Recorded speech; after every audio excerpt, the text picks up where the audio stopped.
Assalamualaikum and hi everyone. For this session, I will explain what the relationship between consumption and saving actually is.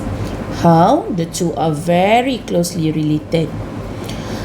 In the previous lesson, we saw how the income earned by an individual is used for two purposes: consumption and saving. We also saw how when we have no income, possibly due to job loss or other reasons, so we need to sacrifice our savings to cover our living expenses. This time, we will look at how APC and APS are related, as well as MPC and MPS, and also the consumption and saving function. Let's start with the relationship between APC and APS.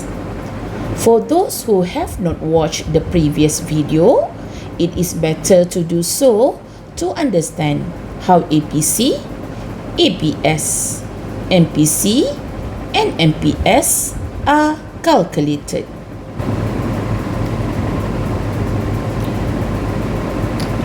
From this table, we can see when our income is 200 ringgit, we have to use 100% of it for spending because we cannot save even a single cent.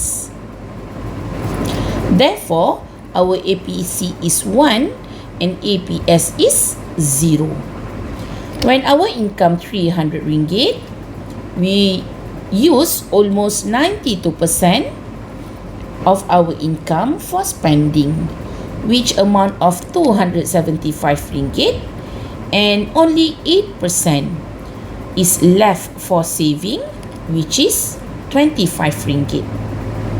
However, as our income increases, we can allocate more money for saving, reaching 12% of our income, with remaining 88% for spending.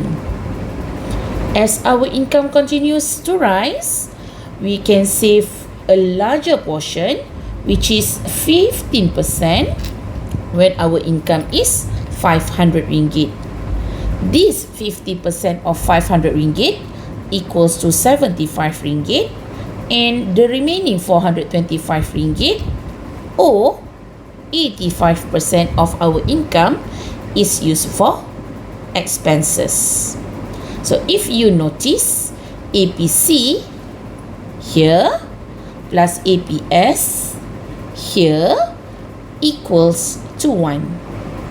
1 plus 0 equal to 1.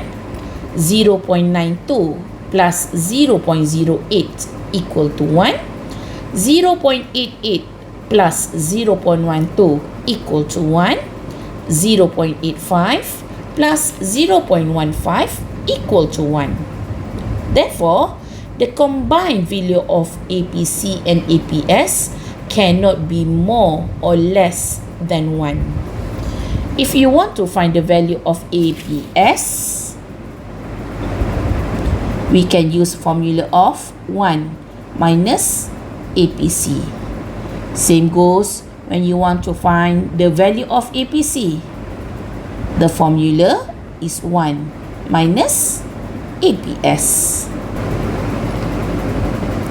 For MPC and MPS, we look at how changes in income will affect our spending and saving patterns. From this table, we can see when there is a change in income by 100 ringgit, our spending pattern and our saving pattern change. Our saving pattern changed by 25%, and our consumption pattern changed by 75%. Again, the value of MPC added to MPS must be equal to 1. 0.75 plus 0.25 must be equally 1. The combined value of MPC and MPS cannot be more or less than 1. The third relationship we will look at is the relationship between consumption function and saving function. Generally, our consumption function is C equal to A plus BY, where A is autonomous consumption,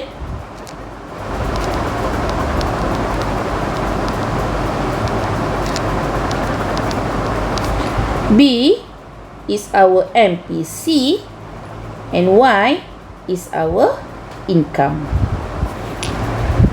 For the saving function, it is generally S equal to negative A plus 1 minus BY, where A is autonomous consumption.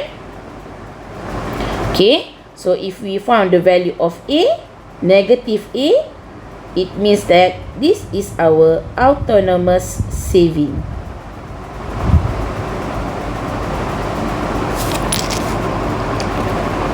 Okay. 1 minus B is the value of MPS.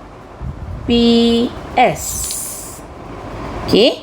Since B is MPC, so 1 minus MPC corresponds to the value of MPS. Okay, we will look at how the consumption function and saving functions are related. For example, our consumption function is RM 75 million ringgit plus 0.8Y. To find the value of saving functions, we just add on the value of the sign of negative 75 million ringgit plus 1 minus 0.8 is 0.2Y. Okay, autonomous consumptions 75 million ringgit. Autonomous saving is negative 75 million ringgit. MPC is 0.8, therefore MPS is 0.2.